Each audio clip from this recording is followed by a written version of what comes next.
Hello दोस्तों, क्या आपको भी मंगा स्टोरीज पसंद है? अगर हाँ, तो वीडियो को अभी लाइक और चैनल को सब्सक्राइब कर दो। और अगर आप ऐसी ही और अमेजिंग स्टोरी सुनना चाहते हो, तो कमेंट जरूर करना। आपका सपोर्ट मिला तो मैं तुरंत नेक्स्ट स्टोरी अपलोड कर दूंगा। ये एक एआई जनरेटेड स्टोरी है, इसलिए वीडियो में कुछ इमेजेस या सीन्स रिपीट हो सकते हैं, लेकिन कहानी का मजा और इमोशंस पूरी तरह बनाए रखे गए हैं। उम्मीद है आपको ये स्टोरी पसंद आएगी। गर्मी की छुट्टियां और अपनी अचानक शादीशुदा पत्नी के साथ महीने की आराम भरी जिंदगी बिताई, पर मैंने अपनी फिजिक्स का होमवर्क एक भी बार छुआ तक नहीं। ठीक उसी वक्त जब मैं और मेरी पत्नी एक दूसरे के साथ थे, मुझे एक बड़ी खबर सुनने को मिली। मेरा फिजिक्स टीचर अचानक इस्तीफा दे दिया। अब मेरा होमवर्क पूरा करने की जरूरत नहीं रही और मैं खुशी से उड़ने लगा। लेकिन मेरी अचानक शादीशुदा पत्नी पीछे से हंस रही थी। उसने धीरे से कहा, क्या तुम्हें फिजिक्स टीचर से इतना नफरत है? उसने कहा, गर्मी टीचर तो ठीक थे, पर मैं तो फिजिक्स कभी समझ ही नहीं पाई। वैसे तुम्हें पता है गर्मी टीचर ने अचानक इस्तीफा क्यों दिया? फुआ वान वान बिल्कुल भी जिज्ञासु नहीं दिख रही थी। पता चला कि गर्मी टीचर ने आज क्लास में बताया कि उसकी बेटी रंगरसिया में फंसी हुई है। कामकाज से ध्यान हट गया है और कोई कंपनी संभाल नहीं रहा, इसलिए उसे खुद जाकर काम संभालना पड़ रहा है। फुआ वानवान ने सुना कि उसके कड़क पापा बाहर लोगों को ऐसे ही बताते रहते हैं।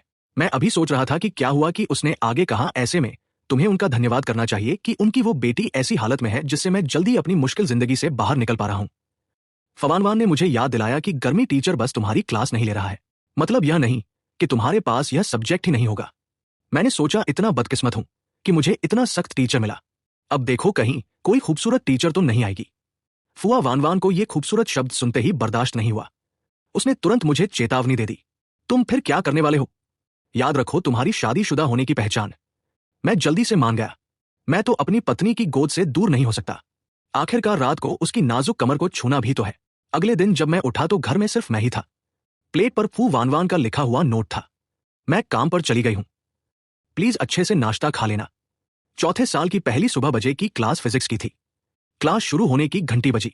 पहले सेकंड तक क्लास में सन्नाटा छा गया। फिर अचानक पूरा माहौल गर्म हो गया। जल्दी से मुझे मिनट दो, मुझे इस औरत के बारे में सब कुछ जानना है। मैं अनजाने में अपनी नजर उस महिला की ओर उठाई जो पंडाल पर खड़ी थी। मेरे दिल में एक जोरदार हलचल हुई, खुवान। फिर मैं अचानक चिल्लाया, वाइफ। अगली ही सेकंड में पूरी क्लास की निगाहें मुझ पर टिक गई। मैं समझ गया कि कुछ गड़बड़ है। जल्दी से खड़ा होकर माफी मांगी। सॉरी सर, मेरा दिमाग ठीक से काम नहीं कर रहा। खूबसूरत औरत देख के खुद ब खुद वाइफ बोल गया। फू वानवान थोड़ी देर के लिए रुकी और बोली, लड़कों को थोड़ा काबू रखना चाहिए। मैं फू वानवान हूं। शिया टीचर काम की वजह से अस्थायी तौर पर नादाई छोड़ रही है। अब चौथे साल की फिजिक्स क्लास मेरी पढ़ाएंगी। क्लास और असेसमेंट के तरीके शिया टीचर से क्लियर कर लिए हैं। उनके नियमों के हिसाब से फाइनल मार्क्स दिए जाएंगे। ये सुनते ही मेरा दिमाग ऐसा हुआ जैसे किसी ने जोर से मुक्का मार दिया हो। मेरी पत्नी मेरी टीचर बन गई है। वह तो जिंदा यूनिवर्सिटी में पढ़ाती थी, अचानक नांदाई में कैसे आ गई? आखिरी साल में यह टीचर स्टूडेंट रोमांस सच में बहुत अजीब हो गया। शिया टीचर का होमवर्क मुझे ईमेल में मिल गया है। स्टडी रिप्रेजेंटेटिव थोड़ी देर में होमवर्क मेरे ऑफिस में अट्टो 3 नंबर पर जमा कराना। जो स्टूडेंट्स होमवर्क नहीं लाए हैं वो सबसे आखिरी कल सुबह तक मेरे ऑफिस में दे सकते हैं। मैं 3 दिन भी दे सकता हूं। चलो हम सब लगाकर पढ़ाई कर लेते हैं। होमवर्क सबके लिए बराबर जरूरी है, कोई छूट नहीं। मुझे पता है कुछ स्टूडेंट्स ने सिया टीचर के जाने की खबर सुनकर सोच रखा है कि होमवर्क नहीं करने पर कुछ नहीं होगा, तो आपकी क्लास में मिलने वाले मार्क्स का 5% काट लिया जाएगा। यह सिया टीचर ने गर्मियों की छुट्टियों से पहले ही बता दिया था। सच में अब मैं ऊपर जाकर जाकर उससे सख्ती से सवाल करना चाहता हूं। सभी छात्र, क्या आप लोग मेरी ही बात कर रहे हो? कल तो मुझे देखकर खुश हो रहे थे, तभी एक लड़का बेसब्री से सोशल मोड ऑन कर चुका था। कूल, और सर क्या मैं आपका व्हाट्सएप जोड़ सकता हूं? व्हाट्सएप छोड़ो, मेरा ईमेल वर्किंग ओवर में हमेशा ऑन रहता है। आज मैं आप सबसे पहली बार मिल रहा हूं। कोई भी सवाल हो तो मुझसे पूछ सकते हो। कूल और सिंगल है। फू वानवान की नजरें मुझ पर कुछ हल्की हल्की पड़ी। सिंगल नहीं हूं, मैं शादीशुदा हूं। कुछ दिन पहले ही शादी की कागजी कार्रवाई पूरी की है। ग्रेजुएशन के टाइम सबको मिठाई खिलाऊंगा। इस साल हमारी अच्छी टीम वर्क हो, ये उम्मीद है। ये सुनते ही पूरा क्लास फिर से गूंज उठा। मैं बाहर से तो बहुत कुल दिख रहा था, लेकिन अंदर दिल तूफान सा मचा हुआ था। हाथ में पेन दबा दबा के तोड़ डालने वाला था। फिर मैंने क्लास ग्रुप खोला। ग्रुप का नाम बदल चुका था। फू वानवान से शादी करना चाहता हूं। सख्त जरूर है लेकिन चेहरा बहुत अच्छा है। इतनी क्वालिटी वाली पत्नी क्यों मेरी किस्मत में नहीं है? घर जाकर तुझे जमकर सबक सिखाऊंगा। फू वानवान। शाम को जब मैं घर पहुंचा तो नीचे मेरी कोई झलक नहीं मिली। सीढ़ियां चढ़ा तो देखा मास्टर बेडरूम का दरवाजा अंदर से बंद था। साइड बेड पर एक छोटी चादर और एक तकिया रखा था। लगता है कि मुझे मास्टर बेडरूम से बाहर कर दिया गया है।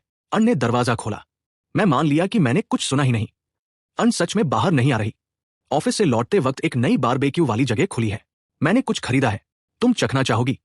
अभी तक खाना नहीं खाया है। मैं दरवाजे की तरफ चिल्लाया। तुमने क्या लिया? मैं देखना चाहता हूं। वहां मटन के कबाब तला हुआ पैच कट हुआ। सुअर का मांस अच्छे खासे पकवान थे जो मुझे बहुत पसंद है। दरवाजा खोलते ही मैंने उस लड़की का खूबसूरत चेहरा देखा। सच में मन किया जोर से चूम लूं। मैंने फू वानवान के हाथ से बारबेक्यू ले लिया। हबी तुम अभी भी नाराज हो? नाराज मत हो यार। फू वानवान मुझे पति मत बुलाओ। मैं तुम्हारा पति नहीं हूं। तुम जानते हो कि मैंने कल होमवर्क नहीं किया, फिर भी तुम मुझे देखकर हंस रही हो। क्या ये जानबूझकर कर रही हो? सुनो, तुम्हें पहले ही कहा था कि उम्मीद मत रखना, तो मुझे तुम्हारा शुक्रिया अदा करना चाहिए। फू वानवान मेरी नाराजगी देखकर अपने होठों को गोल किया। अरुण बेबी, याद रखना कल समय पर होमवर्क जमा करना। उसकी शरारती मुस्कान मुझे बहुत गुस्सा दिला रही थी। लेकिन अब से होमवर्क शुरू करोगे तो भी पूरा नहीं कर पाओगे। मेहनत करो। मैं स्टडी रूम में मीटिंग कर रहा हूं। कोई काम हो तो वहीं आना। हमारी अन बेबी खुद अपना होमवर्क पूरा कर लेगी। मैं अपने गम को भूख में बदलकर खाना बनाता रहा। खाना खाने के बाद फिर से अपने होमवर्क को लेकर परेशान हो गया। सच में भूखे इंसान को सिर्फ खाना चिंता में रहता है। खाना खाकर सारी परेशानियां बढ़ जाती हैं। होमवर्क खोलते ही मैं हैरान रह गया। इतना काम और सबसे बड़ी बात, कोई एक सवाल भी मुझे समझ नहीं आ रहा था। मुझे पता है कि फू वानवान बहुत सख्त है। अगर मैं कल होमवर्क जमा नहीं कर पाया तो नंबर कटेंगे। खैर, मदद मांगना कोई शर्म की बात नहीं, खासकर अपनी पत्नी से। मैंने स्टडी रूम का दरवाजा खटखटाया और सीधे अंदर चला गया। मेरी बीवी, मेरी मदद करो ना। फू आनवान मीटिंग में थी। कंप्यूटर के सामने सब हल्ला कर रहे थे। तभी मुझे एहसास हुआ कि मैंने क्या कर दिया। घबराकर स्टडी रूम से निकल पड़ा। मिनट बाद फू वानवान ने देखा कि मैं चादर सिर छुपाए बैठा हूं। उसने पूछा, क्या बात है? जल्दी बाहर आओ। उन्होंने औरत को नहीं देखा तो शर्माने की जरूरत नहीं। वे तो मेरी आवाज सुन गए होंगे। मैंने कहा, कोई बात नहीं, सुन ही लिया। मैं तो तुम्हारा पति हूं। मुझे बीवी बुलाने में क्या दिक्कत? मैं फिर बाहर आया और दोनों हाथों से उसे गले लगा लिया। बीवी, हमारे शादीशुदा होने के नाते मेरा होमवर्क थोड़ा डाल दो। फवानवान ने स्वीकार किया कि ये दो शब्द सुनकर उसे अच्छा लगा। उसने हंसते हुए कहा, नहीं, तुम अब मेरे पति नहीं रहोगे। मैंने कहा, रहूंगा, लेकिन आज क्लास में कहा गया था कि होमवर्क जरूरी है। अगर तुमने एक लाइन भी नहीं लिखी तो अगले मार्क्स कटेंगे। फू वानवान बोली, तुम तो ज्यादा ही कर रहे हो। कटाना भी बहुत है। मैं अब 3 क्रेडिट्स पूरा नहीं कर पाई हूं। अगर अंक कटे तो मैं ग्रेजुएट ही नहीं हो पाऊंगी। मैंने कहा, तुम्हारे असाइनमेंट के मार्क्स तो कट ही जाएंगे। अब इन्हें वापस पाने के लिए हमें हमारे दोस्त आचिन पर निर्भर होना पड़ेगा। मैंने उसके होठों पर धीरे से एक किस किया। आचिन, तुम्हारा सेड्यूस करना यहां काम नहीं करेगा। वैसे मैंने सुना है कि तुम जो भी खूबसूरत लड़की देखते हो सबको बीवी बुलाते हो। मेरे लिए तो ये बात है कि जो भी खूबसूरत लड़की देखता है उसे अपनी वाइफ बुलाने वाला वो फूलों से हो। वैसे तुम्हें अगर पॉइंट कट करने हैं तो कर लो। बड़ा क्या होगा, मैं ग्रेजुएशन से पहले एक बार फिर शादी कर लूंगा। वैसे भी 5 क्रेडिट्स मिल जाएंगे। आज से हम सिर्फ टीचर स्टूडेंट रिलेशनशिप में रहेंगे, इसलिए दूरी बनाकर रखना ही ठीक है। चाहे स्कूल हो या घर, खुल अवसर के टेन्योर के दौरान भी जिम्मेदारी से काम लेना और अच्छे से रहना ठीक है। अगर अचिंग बेबी को वाइफ चाहिए तो सीधे मुझसे मांग लेना। मैं इतनी बेसब्र तो नहीं हूं। और हां, आगे से क्लास में वो फटी हुई ब्लैक स्टॉकिंग्स मत पहनना। अचिंग, ये तो जलन हो रही है क्या? पति की बात मानता हूं। अब घर पर ही पहनूंगा, सिर्फ पति के लिए। इतना कहकर मैंने दरवाजा बंद कर लिया और सोने चला गया। फिजिक्स का बड़ा क्लास हफ्ते में 3 बार होता है और वह भी पहले 3 दिन में। ऐसा लग रहा है जैसे कोई रास्ता ही नहीं छोड़ना चाहता। मैं मंच पर खड़ी उस कुतिया को देख रहा था। आज उसने ब्लैक स्टॉकिंग्स भी नहीं पहनी थी। क्लास शुरू होने से पहले मैं गर्मियों की छुट्टियों के होमवर्क के बारे में बता दूं। 5 स्टूडेंट्स ने होमवर्क नहीं दिया, उनकी पॉइंट से कटौती होगी। सुचैन ने तो एक भी शब्द नहीं लिखा, उसकी पॉइंट से भी कटौती होगी। उम्मीद है कि सब इससे सबक लेंगे और आगे समय पर होमवर्क पूरा करेंगे। ऐसे पॉइंट्स कटने के बाद भी अगर फाइनल एग्जाम में पूरा नंबर भी आ जाए तो भी फेल हो जाएगा। क्या सुचन से तुम्हारा कोई झगड़ा है? जिनकी पॉइंट्स कट गई है वे क्लास में सक्रिय रहकर और आगे के होमवर्क समय पर पूरा करके कुछ पॉइंट्स वापस पा सकते हैं। खू फानवान को मेरे भाइयों को इतनी टेंशन देते देखकर दिल में मैंने उसके लिए एक चाय की तारीफ कर दी। क्लास के दौरान भले ही मुझे सुनना पसंद ना हो, फिर भी मैंने हिम्मत जुटाकर सुन लिया, क्योंकि मैं नंबर कटवाने से डर रहा था। दोपहर में जब सब लोग डर में आराम कर रहे थे तो सब मेरी क्रेडिट्स को लेकर चिंतित थे। मैंने सुना कि अगले शनिवार को स्वागत समारोह है और जो भी इसमें हिस्सा लेगा उसे 2 सोशल क्रेडिट्स मिलेंगे। मैं तुरंत उत्साहित हो गया। स्कूल खत्म होते ही मैंने मम्मी को फोन किया और कहा कि वह मेरी गिटार भेज दे। घर आकर मैंने मम्मी का भेजा हुआ पैकेज खोला तो देखा कि गिटार टूट चुका था। फू वानवान वापस आई तो मैं गिटार ठीक कर रहा था। क्या हुआ? मैं अगले हफ्ते स्वागत समारोह में हिस्सा लेने वाला हूं। गिटार पर परफॉर्म करना है। मम्मी ने आज भेजा था लेकिन किसी वजह से टूट गया। फू वानवान ने गिटार को देखा और कहा, शायद जल्दी ठीक नहीं होगा। कोई बात नहीं, मैं कल इसे मरम्मत के लिए ले जाऊंगा, लेकिन शायद कुछ दिन लगेंगे। जरूरत नहीं, मैं क्लब से गिटार ले लूंगी, वही चलेगा। फू वानवान कुछ नहीं बोली। टूटी हुई गिटार को फिर से पैक करके दरवाजे के बाहर रख दिया। अरे यह स्वागत समारोह में हिस्सा लेने का आइडिया कैसे आया? मैंने मुंह बनाकर कहा, वो फू टीचर ने मेरी असाइनमेंट से नियमित अंक काट दिए थे, इसलिए मुझे यही मौका है क्रेडिट्स पूरा करने का। इतना कहकर मैं दूसरी मंजिल पर गया। नहाकर आराम से सोने की तैयारी करने लगा। तभी वानवान दरवाजा खोलकर आई, तकिया लेकर खड़ी हो गई। कौन कहा है कि तुम आओगी? मैंने कहा था ना, चाहे स्कूल हो या घर, हमारे बीच सिर्फ गुरु शिष्य का रिश्ता है। तुम जाओ, मैं सोती हूं। सुच, तुम समझदार बनो। कभी भी उस धोखेबाज लड़की के लिए दिल नरम मत करना। हनी, क्या सच में तुम मेरे साथ सोना नहीं चाहते? सोचो, मुलायम और आरामदायक है, गले लगाना। और भी कई जगह सही है। नहीं चाहिए, मुझे तुम्हारी जरूरत नहीं। खुफानवान जानती थी कि मैं मुंह पर तो कड़ा बोल रहा हूं, लेकिन धीरे धीरे उसने मेरा हाथ पकड़ लिया और मेरे बाहों में घुस गई। 3 दिन हुए, क्या तुमने मुझे याद किया? मैं उस चालाक लड़की के मुंह में पूरी तरह डूबा हुआ था। आचे बेबी, तुम तो कितनी अच्छी हो। अगले दिन स्कूल से वापस आया तो घर पर एक नई गिटार रखी हुई देखी और फू वानवान रसोई में खाना बना रही थी। तुमने इतनी महंगी गिटार क्यों खरीदी? मैंने तो कहा था कि मैं सिर्फ स्वागत समारोह में एक बार इस्तेमाल करूंगा। कोई बात नहीं, तुम्हें मौका मिला है परफॉर्म करने का, अब घर पर भी बजा सकते हो। इन 2 दिनों में अच्छी तरह प्रैक्टिस करो। स्वागत समारोह वाले दिन मैं तुम्हें देखने आऊंगी। मैं सोच रहा था कि फू वानवान की नांडा यूनिवर्सिटी में जो लोकप्रियता है, अगर वह स्वागत समारोह में गई तो फिर से सबका ध्यान खींचेगी। फू टीचर अभी भी ऑफिस में क्लास की तैयारी कर रही है। बेहतर होगा कि मैं स्वागत समारोह में ना जाऊं। क्यों पति जी, क्या आप मुझसे मिलना नहीं चाहते? जब से फू वानवान नांडा यूनिवर्सिटी आई है, स्कूल के फोरम पर कुछ निंदक टिप्पणियां होती रहती हैं। अद्भुत बात यह है कि कुछ लोग फू वानवान को घर पर रखकर उसकी सारी देखभाल करने को भी तैयार है, जैसे कोई पालतू हो। क्या तुम्हें पता है तुम्हारे कितने प्रशंसक हैं? बस खूल तोड़ना और लड़कियों के पीछे भागना तुम्हारा काम है। फू वानवान को पता था कि उसका पति जल रहा है, तो बताओ मैंने कैसे खूल तोड़े? तुम इतनी खूबसूरत कपड़े क्यों पहनती हो? हर रोज खुद को इतना सजाती हो। यह खूल तोड़ना नहीं तो और क्या है? फू वानवान ने मन ही मन कहा। पता चला पति की तारीफ पाना ऐसा होता है। अब से पति की बात मानूंगी, इतनी खूबसूरत नहीं सजूंगी।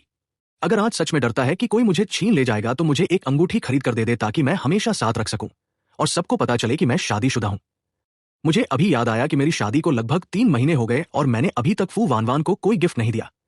चलो छोड़ो, स्वागत समारोह की तैयारी खत्म होते ही मैं उसके लिए कोई बढ़िया गिफ्ट चुन लूंगा। आखिरकार मेरी ग्रेजुएशन का फैसला भी उस लड़की के हाथ में है। कुछ दिनों की प्रैक्टिस के बाद और बेसिक स्किल्स थोड़ी कमजोर होने के बावजूद मैंने इन 2 दिनों में गिटार की अच्छी प्रैक्टिस की। परफॉर्मेंस वाली रात में इतना नर्वस था कि बार बार म्यूजिक नोट्स देख रहा था। डर रहा था कहीं गलती ना हो जाए। फानवान घर बहुत देर से लौटी। फुनवान, तुम अभी क्यों वापस आई? चलो, हमारे आचिंग बेबी के लिए गिफ्ट लेने गए थे ना? मैंने पूछा। गिफ्ट सुनते ही मेरी आंखें चमक उठी। क्या गिफ्ट? मैंने उत्सुक होकर पूछा। वो अपने पीछे से एक खूबसूरती से पैक किया हुआ डिब्बा निकाली। मैंने अपनी आंखें मलते हुए कहा, यह तो बड़े ब्रांड के फैशन डिजाइनर जियांग सर की खुद की डिजाइन है, जो आमतौर पर बिकती नहीं है। इतनी खूबसूरती मैंने सिर्फ दूर से ही देखी है। मैं इसे पहनने की हिम्मत नहीं करूंगा, कहीं गंदा ना हो जाए। फानवान ने मेरा चेहरा छूते हुए कहा, पागल, ये तुम्हारे लिए है, वापस नहीं करनी। अब ये तुम्हारी है। हस्बैंड, ट्राई करोगे? मिनट बाद मैं कपड़ों के कमरे से बाहर आया और फू वानवान की आंखें चमक रही थी। क्यों? अच्छा लग रहा है, बहुत ही खूबसूरत और काफी हैंडसम। धन्यवाद मेरी पत्नी फू वानवान। जब उसने देखा कि मेरे कान लाल हो रहे हैं तो वो पंजों के बल खड़ी होकर पहले मुझे चूम गई। रात की स्वागत पार्टी में मेरी बुनियाद पहले से ही अच्छी थी और कुछ दिनों की मेहनत की प्रैक्टिस के बाद मैंने अपनी प्रस्तुति पूरी तरह से बेहतरीन तरीके से दी। लेकिन सभी परफॉर्मेंस खत्म होने के बाद भी मैंने फू वानवान को कहीं नहीं देखा। ये कैसी लड़की है? मैंने कहा था कि मत आना, लेकिन वह सच में नहीं आई। मेरी परफॉर्मेंस भी नहीं देखी। मैं स्कूल के पीछे के दरवाजे तक पहुंचा। कार का दरवाजा खोला तो देखा कि एक बड़ा सा गुलदस्ता रखा था। पति, तुम्हारी मेहनत के लिए मुबारकबाद। तुम्हारा शो शानदार रहा। यह मेरी हाई स्कूल की परीक्षा खत्म होने के बाद पहली बार मुझे खून मिले थे। लेकिन फिर भी थोड़ा अफसोस था क्योंकि फू वानवान ने मेरी परफॉर्मेंस अपनी आंखों से नहीं देखी। मैंने अपना फोन निकाला और अपनी सोशल मीडिया की छोटी छोटी नोटिफिकेशन देखी। क्या तुम मेरी परफॉर्मेंस देखने गई थी? फू वानवान की सोशल मीडिया पर मेरी परफॉर्मेंस की एक तस्वीर थी जिसमें लिखा था, पूरा चांद तारों के बीच जमा है। यह फोटो मैनेजमेंट टेबल के सबसे पीछे से ली गई थी। क्या तुमने स्कूल के किसी टीचर को ब्लॉक कर रखा है? मैंने पूछा। यह व्हाट्सएप मैं सिर्फ परिवार से बात करने के लिए इस्तेमाल करती हूं, काम के लिए नहीं, उसने जवाब दिया। वाह, यह तो बड़ा सावधान इंसान निकली। अब किसी भी तरह का अफसोस नहीं रहा। आज का दिन बहुत अच्छा था, लेकिन फिर भी कोई ना कोई अपनी ही गलती करता है। शायद थोड़ा ज्यादा उत्साहित था। नहाने के बाद मैं फू वानवान की पीठ के पीछे बैठ गया। फू वानवान, मुझे पता ही नहीं था कि तुम्हारी फोटोग्राफी इतनी अच्छी है। देखो ये कलर एडिटिंग कैसी है। मैं तस्वीर की ओर इशारा करते हुए उससे पूछ रहा था कि ये सेटिंग्स कैसे की जाती है। फू वानवान अभी कुछ कहने वाली थी कि उसने मेरा फोन देखा जिसमें मैंने उसका नाम बेजोड़ो लिखा था। फू वानवान कुछ नहीं बोली, सीधे मेरी गोद में बैठ गई और मुझे चूमने लगी। क्या कर रही हो? फू वानवान चुपचाप बस मुझे चूमती रही। आजम बेबी, तुमने क्या किया? खुद नहीं पता क्या किया। सच मानो मुझे भी नहीं पता मैंने क्या किया। मैंने क्या किया? फू वानवान ने मेरे शर्ट के बटन खोल दिए। उसकी मादक आवाज में बोली, आश बेबी, मैंने तुम्हारे लिए जो नोट लिखा था याद है ना? मैं 2 सेकंड के लिए ठिठका, फिर जल्दी से खुद को संभाला। नहीं, ये मैं था। उस वक्त वो औरत कभी भी मेरी बात सुनती नहीं थी। कौन सोच सकता था कि फू वानवान पूरी तरह से मेरे पीछे पड़ जाएगी। मैं जानता था कि आज रात तो बचना मुश्किल है। शनिवार था। मैं दोपहर बजे उठा तो आसपास कोई नहीं था। मैं आराम से स्ट्रेच करते हुए नीचे गया। खाने की मेज पर पहले ही कुछ डिशें रखी थी।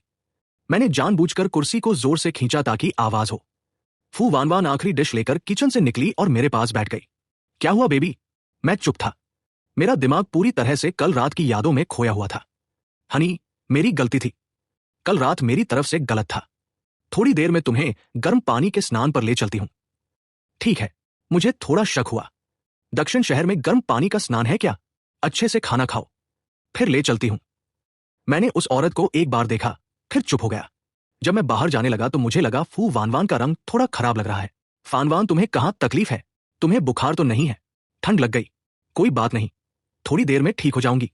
नहीं, बुखार बड़ी बात है। अगर दिमाग खराब हो गया तो चलो दक्षिण शहर के पीपल्स अस्पताल चलते हैं। मैं आमतौर पर ज्यादा बीमार नहीं पड़ता, अस्पताल भी कम जाता हूं।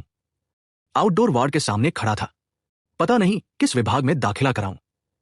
कोई बात नहीं, घबराओ मत, हम सीधे 8वें फ्लोर जाएंगे। मेरा एक दोस्त वहां है। तो मैं मजबूरन फू वानवान को लेकर 8वें फ्लोर के क्लिनिक में चला गया। है वामा दीदी, तुम हमारे अस्पताल कैसे आ गई? फू वामा मुझे रोकते हुए बोली, तुमसे मिलवाती हूं। ये मेरा कॉलेज का दोस्त है और यह मेरा पति सुचैन। दीदी, ये क्या अजीब सा संबोधन है? तुम इसे अच्छे से देखकर ही समझो। कल तो सब ठीक था, आज अचानक ऐसा। डॉक्टर के कमरे में सिर्फ मरीज ही आ सकते हैं। दीदी, अब बाहर थोड़ी देर इंतजार कर लीजिए। मैं हूं तो वामा दीदी को कोई दिक्कत नहीं होगी। तुम बहुत दिनों से खुद को रोक रही हो। बातें मत बनाओ। सुचैन के साथ बेहूदगी मत करो, समझी? फू वामा ने जाजन को इशारा करते हुए कहा। दीदी की बुखार की वजह यही है। फू वामा जल्दी से जाजन को रोकती है। क्या हुआ? मुझसे कुछ छुपा रही हो? बस दीदी ने बहुत दिनों से खुद को रोका हुआ है, कुछ खास नहीं। वापस जाते हुए मैं शर्मिंदगी से खिड़की की तरफ देखने लगा। ये क्या मतलब कि खुद को रोकना? कल रात तो हम दोनों साथ थे। रात को मैं बिस्तर पर लेटा था, जिंदगी पर सोच रहा था। मैंने महिलाओं में लंबे समय तक खुद को रोकने के नुकसान के बारे में पढ़ा। अरे, महिलाओं के लिए खुद को रोकना इतना खतरनाक भी होता है। लेकिन सच कहूं तो हम दोनों शादीशुदा हैं। शर्माने की क्या बात। कभी कभी तो उसे बुखार भी आ जाता है। ये सोचकर मैं स्टडी रूम के दरवाजे पर गया। देखा कि फू आमा मीटिंग में नहीं है तो अंदर चला गया। धीरे धीरे मैं फू आमा के पास गया, उसे कुर्सी से उठाकर टेबल पर बैठा दिया। मैंने अपनी बाहें धीरे धीरे उसकी नाजुक कमर के चारों ओर लपेट ली। क्या कल रात मैंने तुम्हें थका दिया क्या? फू वानवान की स्कर्ट तो पहले से ही छोटी थी, पर अब और भी कुछ सेंटीमीटर छोटी हो गई। मेरी बीवी, हम दोनों शादीशुदा हैं। अब ये झिझक छोड़ो। वैसे भी पहले भी ऐसा कम नहीं हुआ, तो मुझसे ऐसा मत खेलो। मेरी आवाज तो गहरी थी, लेकिन कानों के पास अजीब सी लाली छा गई। पहली बार उस रात तुम तो बिल्कुल बेवकूफ थे। सच कहूं तो उस रात कुछ भी खास नहीं हुआ था। मैं हैरान होकर उस औरत की तरफ देखा। तो फिर तुमने मुझसे झूठ क्यों बोला? मैं गुस्से में था। औरत ने धीरे से हंसते हुए कहा, मैं तो तुम्हें घर ले जाना चाहती थी। मेरी मां उठकर चली गई और मास्टर बेडरूम का दरवाजा अंदर से बंद कर दिया। कुतिया, मैं अब तुम्हें बिल्कुल नहीं देखूंगा। जल्दी से ठीक हो जाओ। मैंने सोचा, धोखा दिया मुझे और दिल का भी। फू वानवान, अब से मास्टर बेडरूम में तुम्हारा कोई प्रवेश नहीं। यहां लड़कों का ग्रुप चैट धमाल मचा रहा था। ब्रेकिंग न्यूज, हमारे पास अब जेफू भाई जी हैं। कौन से भाई जी? वानवान की बहन का बॉयफ्रेंड हो गया है। अपना दिमाग तो खोलो यार। यार, वो बॉयफ्रेंड नहीं है, वह तो पति है। क्या वानवान की बहन शादी कर ली? चलिए अंदाजा लगाओ भाई जी कौन है। हम सब जानते हैं। क्या वो लंबा हैंडसम छोटा जूनियर नहीं होगा क्या? नाम है सुचैन। वानवान की बहन कमाल की है, सच में किसी को घर ले आई। इसलिए तो बाद में वो हमसे मिलने नहीं आई, बस अपने पति को गले लगाकर प्यार करती रही। अब मैं क्या करूं? नहीं नहीं, तुम बिल्कुल गलत सोच रहे हो। आज वानवान की बहन हमारे अस्पताल भी आई थी। दोनों का कुछ पता नहीं। वानवान की बहन ने खुद को इतना दबा लिया कि बुखार हो गया। इस बात पर हम उसे कम से कम 3 साल तक ताना मार सकते हैं। फूफ वानवान बार बार मैसेज देख रही थी। उसका मूड खराब लग रहा था। बोली, अब कोई बात मत करो, मन खराब है। क्या तुमने जीजा के साथ टाइम नहीं बिताया? मुझे तो उसने बेडरूम से बाहर कर दिया था।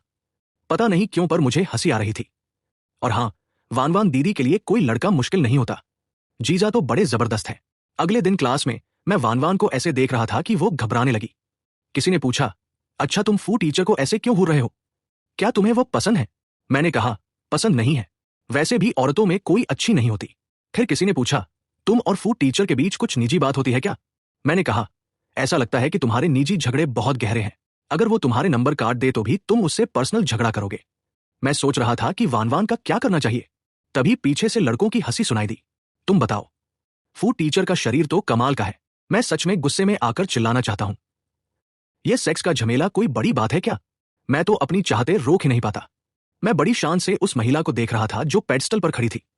आज तुम्हें यह एहसास दिलाऊंगा कि जबरदस्ती रोक पाना कितना मुश्किल होता है। कुतिया, देखता हूं। आज मेरी बस एक क्लास है। क्लास खत्म होते ही मैं सीधे घर गया और मोबाइल से तुरंत वो सब सामान मंगवा लिया जो आज चाहिए था। मैं अपने हाथ में रखे उस सामान को देखते हुए बोला, फू वानवान तुम्हें इंतजार करना पड़ेगा। जब वह घर पहुंची तो नीचे वाली लाइट तक जली नहीं थी। अचन, ये क्या खुद से नाराज होकर घर छोड़कर चली गई? पति बोला, मैं आ गया हूं। कोई जवाब नहीं मिला। ऊपर के मास्टर बेडरूम के दरवाजे के बीच से थोड़ी रोशनी झांक रही थी। अच्छा हुआ कि आज चैन घर पर है। फू वानवान ने पजामा पहन लिया और धीरे धीरे मास्टर बेडरूम में घुसी। जैसे ही लाइट जलाने लगी, फू वानवान ने रोका, लाइट मत जलाना। मुझे कुछ शक हो रहा था। अच्छा सुनो पति जी, मैंने थोड़ा सोच कर कहा, तुम्हारी वो सुबह वाली बात कि मैं मनमानी सजा दूंगी, वो अभी भी मान्य है क्या? फू वानवान एक कदम आगे बढ़ी और बोली, पति जी, जो सजा देना चाहो पहले ये तय कर लो कि चाहे मैं तुम्हें कैसे भी सजा दूं, तुम विरोध नहीं करोगे। अगर तुमने विरोध किया तो मैं फिर कभी तुम्हें माफ नहीं करूंगी। ठीक है, आज रात तो पति की मर्जी चलेगी। अब तुम्हें अपनी आंखें बंद करनी है। फू वानवान, अच्छे से अपनी आंखें बंद करो। बहुत देर बाद फू वानवान ने महसूस किया कि आचन अपनी पीठ के पीछे खड़ा है और किसी चीज से उसकी आंखें ढक रहा है। फू वानवान को बिल्कुल भी पता नहीं था कि वो किस चीज का सामना करने वाली है। आचन, आज तुम इतने जुदों के हो तो फिर। मिस फू, इस निश्चिंत समय का पूरा आनंद लो। लेट जाओ। सूचन, तुम जल्दी से नीचे आओ। मैं तो बिल्कुल भी मानने वाला नहीं था। नीचे उतरने की बजाय धीरे धीरे अपनी शर्ट उतारने लगा। फू वानवान सच में पागल होने वाली थी। मिस फू, बस थोड़ा सह लो, थोड़ा और सह लो। काफी वक्त बीत गया, आखिरकार मैं थक गया। आचिन, बेबी, अब मुझे छोड़ दोगे? तेरे इतना अच्छा होने की वजह से छोड़ देता हूं। फू वानवान शर्माते हुए जल्दी से बाथरूम की तरफ भाग गई। जब फू वानवान वापस आई तो मैं पहले से ही सामान्य सोने के कपड़े पहन चुका था, लेकिन कुछ अजीब सा लग रहा था। पहले तो लगता था कि हम दोनों इतने लंबे समय से पति पत्नी हैं, इसलिए शर्म की कोई बात नहीं। लेकिन जब पता चला कि हम अभी उस स्तर तक नहीं पहुंचे हैं तो दिल में कुछ अजीब सा हुआ। फू वानवान जाहिर तौर पर मेरी नर्वसनेस देख सकती थी। वो मेरे पास आई और मेरी बाहों में घुस गई। हस्बैंड, ज्यादा मत सोचो, जब तक तुम पूरी तरह तैयार नहीं हो हम ये सब नहीं करेंगे। मैंने सिर घुमा लिया और कहा, अब और कुछ नहीं, सिर्फ किसिंग और गले लगाने तक ही सीमित रहेंगे। फू वानवान हंसते हुए बोली, ठीक है, पति की बात मानती हूं। अगले दिन जब मैं उठा तो फू वानवान कपड़े बदल रही थी। मैंने साफ देखा कि उसके कलाई पर 2 आंसू के निशान थे। मैं थोड़ा असहज होकर बोला, अरे, आज क्लास में कोशिश करना कि लंबे बाजू वाले कपड़े पहन लेना, नहीं तो सच में मुझे कहीं और जाकर रहना पड़ेगा। शायद कल रात ज्यादा थक गया था। क्लास में सिर उठाने की ताकत भी नहीं थी। गुयान ने मेरे कंधे पर थपथपाया और कहा, आज, अब जाग जा, अगली क्लास फू टीचर की है। तुम अपने टीचर से पूछो क्या लड़की बना ली है। फू यान ने एक किस किया और मेरी नींद गायब हो गई। नहीं यार, बस कल रात बहुत देर तक जागा था। तेरा ये थोड़ा खुद ब खुद सच बोलने जैसा हो गया है। हमने तो अभी तक पूछा भी नहीं कि तू इतना थका हुआ क्यों लग रहा है। अब बुरा लग रहा है। लगता है मैं सच में बहुत ही बेवकूफ हूं। अब तुझे छोड़ता हूं। दोपहर को जब वापस हॉस्टल पहुंचा तो तुझे बेहतर होगा कि जल्दी सच बता दे। फू वानवा क्लास में थी। तब कुछ चतुर साथी ने उसके कलाई पर बने निशान देख लिए। क्लास ग्रुप फिर से हिल गया। क्या तेरा ध्यान है? फू टीचर के कलाई के निशान पर उसका पति कोई भयंकर जानवर तो नहीं? ऐसा लग रहा है जैसे मेरा अपना घर खाली कर दिया गया हो। दोपहर को हॉस्टल लौटते ही गुयांझो ने मुझे बिस्तर पर दबोच लिया। ये नजारा देख मैं हताश हो गया। सच कहूं तो मेरी कोई गर्लफ्रेंड नहीं है, लेकिन हां, मुझे कोई पसंद जरूर है। मैं बिस्तर से उठा तो सुनने लगा, यो यो यो। हमारे आचैन ने आखिरकार समझदारी दिखाई। कौन है ये? क्या हम जानते हैं एक दूसरे को? ठीक है, ठीक है, तुम सब मत पूछो, जब सही समय आएगा तब तुम्हें मिलवाऊंगा। भागना मत भाइयों, नेशनल डे पर मैं सच में नहीं आ पाऊंगा। तुम लोग मस्ती करो। नेशनल डे पर मैंने फू वानवा के साथ बाहर जाने का फैसला किया। यूनान डाली की खूबसूरती मुझे बहुत पहले से देखने की इच्छा थी। ज्यादा दिन खेलने के लिए मैंने खासतौर पर फानवा से जल्दी फ्लाइट बुक करवाई। बहुत थका हुआ था तो सीधे फ्लाइट में ही थोड़ा आराम कर लिया। आचिन, हम पहुंच रहे हैं। मैं सामने वाले 5 सितारा होटल की ओर इशारा करता हूं। मैंने तो कहा था कि हम होमस्टे में रहेंगे। बोलता वही है। होमस्टे में आवाजें बाहर तक जाती हैं। मैं समझता हूं फू वानवा क्या कहना चाहती है। मैंने सोचा आज पूरे दिन आराम करूंगा, कल समुद्र देखने जाऊंगा। रात को बिस्तर पर लेटा था, वीडियो देख रहा था कि फू वानवा फिर से छेड़ने लगी। अगले ही पल कमरे में सिर्फ कमजोर रोशनी और मध्यम संगीत बजने लगा। तब मुझे लगा कि मामला वैसा नहीं जैसा मैंने सोचा था। फू वानवा, तुम क्या कर रही हो? मैंने उसकी आंखों में देखने की हिम्मत नहीं जुटाई। शायद आज का माहौल थोड़ा अजीब था क्योंकि मुझे लगा कि मैं खुद पर कंट्रोल खो बैठा हूं। अगर तुम्हें कोई मांग हो तो बेझिझक कहो। शरीर कभी झूठ नहीं बोलता।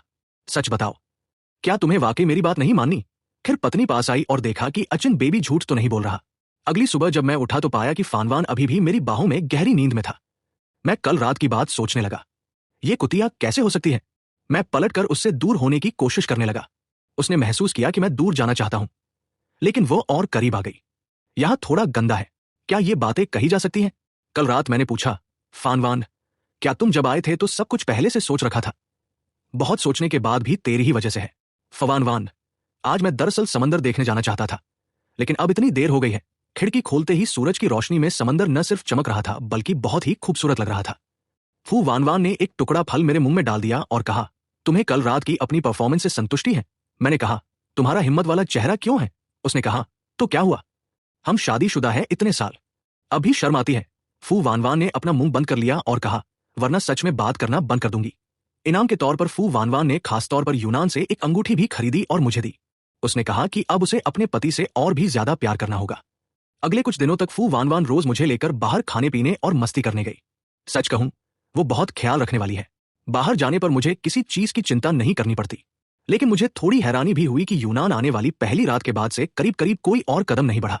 हाँ, किंग बेबी के अलावा शायद वह नहीं चाहती, लेकिन मैं चाहता था। हमारी योजना थी कि छुट्टियों के आखिरी दिन मैं वापस नाचन लौट जाऊंगा, लेकिन योजना के आगे तो कभी कुछ नहीं दिखता। आखिरी दिन बहुत जोर की बारिश हुई, फ्लाइट कैंसिल हो गई। फू वानवान ने अपनी फ्लाइट बदल ली और एक दिन पहले ही घर लौट आई। मैं घर आकर सीधे सोफे पर लेट गया। फू वानवान जानती थी कि मुझे बाहर का खाना पसंद नहीं है, इसलिए उसने पिछले कुछ दिनों में जो भी खाना खाने का मन था सब घर पर बना दिया। मैंने कहा, मैं तुम्हारे बनाए खाने को बहुत मिस कर रहा था। सोचा भी नहीं था कि बाहर कुछ दिनों में आचिन भी शरारती हो जाएगा। रात को फानवान मेरी गोद में थी, मेरा हाथ उसकी पीठ पर फिर रहा था और मेरा मूड थोड़ा उदास था। जल्दी सो जाओ। सुनो, मैंने सीधे फू वानवान को धकेला और वो अकेले बिस्तर के किनारे बैठ गई। थोड़ी देर बाद फू वानवान को कुछ अजीब लगा। वो जल्दी से उठी और छोटी रात की लाइट जलाई। फू वानवान ने दोनों हाथों से मेरा चेहरा थामा और मुझसे पूछा, क्या हुआ बेबी? फू वानवान बोली, जिंदगी ठीक से चल नहीं रही क्या? मैंने कहा, जिंदगी ठीक से चल ही नहीं रही। फू वानवान ने कहा, बताओ ना क्या हुआ। अगर तुम नहीं बताओगे तो कैसे समझूं? उनकी बात सुनकर मैं और भी ज्यादा परेशान हो गया। पहले तो फू वानवान रोज मेरे साथ मस्ती करती थी और दिल को हल्का कर देती थी, लेकिन पिछले 2 दिन से वो जैसे सीधी सादी घरवाली बन गई हो। मैंने कहा, नहीं, उस रात के बाद मुझे लगा था कि तुम थकी हुई हो और खुश नहीं हो, इसलिए मैंने सोचा कि तुम्हें कुछ दिन आराम करना चाहिए। मैं तो बिल्कुल भी फू वानवान की बातों पर विश्वास नहीं करता। फू वानवान ने मेरा हाथ कसकर पकड़ा और कहा, क्या महसूस कर रहे हो? मैं सच में तुमसे बहुत प्यार करती हूं। क्योंकि आचिन बेबी इतना जुदों आगे बढ़कर था, आज रात फिर मना नहीं कर सकता। एक पूरी रात नींद नहीं आई।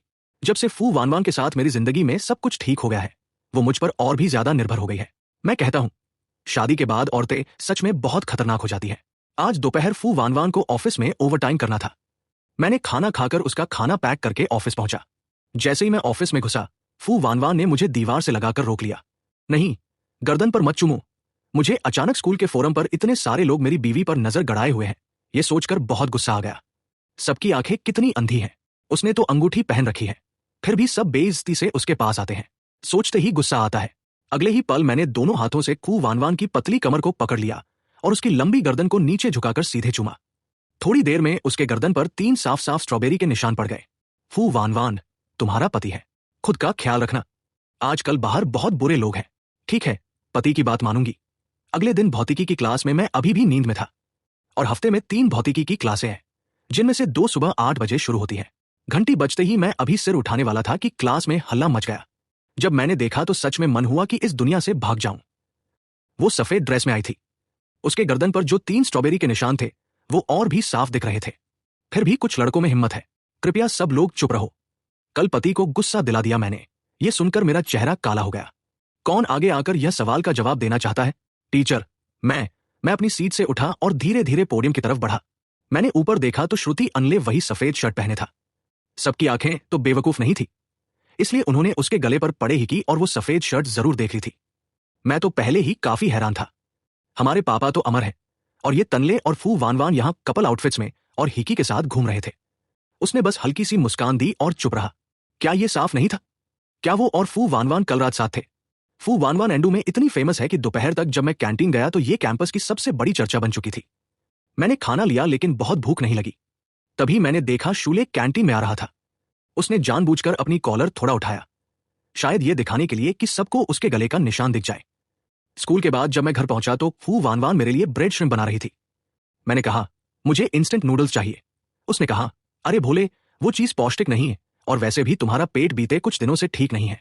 तुम्हें जंक फूड नहीं खाना चाहिए। मैंने पूछा, अब मैं इंस्टेंट नूडल्स भी नहीं खा सकता? फू वान वान पूरा दिन लैब में व्यस्त थी, लेकिन उसने देखा कि मैं परेशान हूं। वो मुड़ी और किचन में जाकर मेरे लिए इंस्टेंट नूडल्स बनाने लगी। जब मैं नहाकर नीचे आया तो फू वान ने पहले से टेबल पर नूडल्स रखे हुए थे। वाह, डीलक्स इंस्टेंट नूडल्स। उसने इतने सारे टॉपिंग्स डाल दिए थे। धीरे धीरे खाना, जल जाना मत, उसने कहा। खाना पीना करके जब पेट भर गया तो मैं बहुत बेहतर महसूस करने लगा। एक बार अपना मन तो निकालूं। आज क्या हुआ है? मैंने अपना फोन फानवान के सामने रखा। उसका चेहरा धीरे धीरे और ज्यादा परेशान होता गया। फिर अचानक मुझे लगा कि शायद मैं ज्यादा ही प्रतिक्रिया दे रहा था। वो तो साफ दिख रहा था कि वह अपने एक्सपेरिमेंट्स में बहुत मेहनत कर रही है और आज रात मेरे लिए खाना भी बनाया, और मैं यहां पहले ऐसा बर्ताव कर रहा था। मैं मानता हूं जो उन्होंने कहा, लेकिन फिर भी दिल को थोड़ा ठेस पहुंची। फानवान ने मेरा सिर सहलाया। कोई बात नहीं, सब मुझ पर छोड़ दो। उस रात मैंने खुद ही फानवान को गले लगा लिया। जानू, कभी लगता है कि मैं बहुत बच्चा हूं। नहीं, ऐसा नहीं। ऐसा क्यों लगता है? बस अब से उस शूट यानी वाले से दूर ही रहना। फानवान ने सिर हिलाया। ठीक है, मैं तुम्हारी बात मानती हूं। दूसरे दिन रविवार का मौसम बड़ा अच्छा था, जिससे मेरा मूड भी बढ़िया हो गया। मैं पहली मंजिल पर धूप वाली जगह पर बैठ गया और पूरा दिन स्केच बनाने में लगा रहा। जब मैं स्टडी रूम के पास से गुजरा तो फानवान अभी अभी अपनी कॉल खत्म कर रही थी। सब हो गया, चलो घूमने चले, उसने मेरा गाल चुटकी से पकड़ते हुए कहा। चलो चलते हैं। मैंने सोचा, अभी तो कॉल खत्म की है, क्या मैं तुम्हारा काम बीच में टोक दिया? नहीं, वो झुकी हुई बोली। वह मेरे पापा थे। पूछ रहे थे कि हम दोनों कैसे हैं। शादी के बाद पहली बार मैंने उसे पापा कहते सुना। मुझे अचानक याद आया कि हमारी शादी को 3 महीने हो गए, पर मैं अभी तक बुफियों से नहीं मिला था। कभी तुम्हारे घर चलेंगे, वरना मुझे लगता है ये थोड़ा गलत होगा। ठीक है, तो अगले वीकेंड चलते हैं।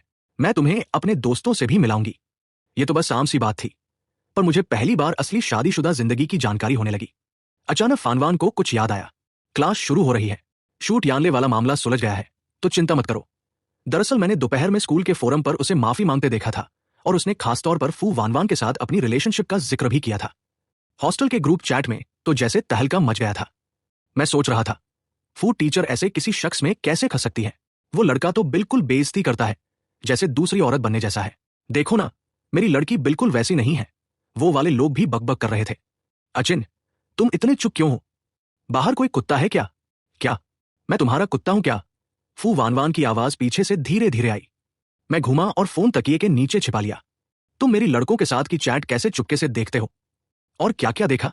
तुम्हारे ग्रुप चैट का नाम है बुजुर्गों का घर। खूबसूरत लड़कियों के लिए या कौन सा हैंडसम लड़का आ रहा है? वो नाम मेरा नहीं था। बस हाथ अपने आप फू वानवान की कमर पर चल गया।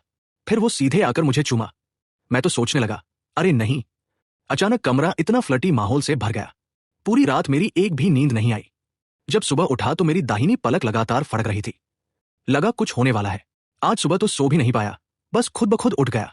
दोपहर में सिर्फ एक इंग्लिश और एक फिजिक्स की क्लास थी। आज गु यूंजू का बर्थडे है, तो आखिरी एटकेट क्लास के बाद हम लोग बाहर घूमने जाएंगे। शायद आज रात वापस ना लौटूं। ठीक है, मैं अभी रात को बाहर नहीं जाने वाला था, लेकिन फिर सोचा शादी के बाद से तो हम दोनों बाहर ठीक से कभी गए ही नहीं। तुम अगर आज रात जा रहे हो तो ध्यान रखना। ठीक है? सच में? ठीक है बेबी, प्यार करता हूं। ओह हाँ, वैसे आज दोपहर मुझे फिजिक्स क्लास की जगह फोरम जाना पड़ सकता है। दूसरा टीचर मेरी क्लास संभालेगा, इसलिए ध्यान से पढ़ाई करना। जैसे ही स्कूल पहुंचा, चेहरा नहीं रह गया।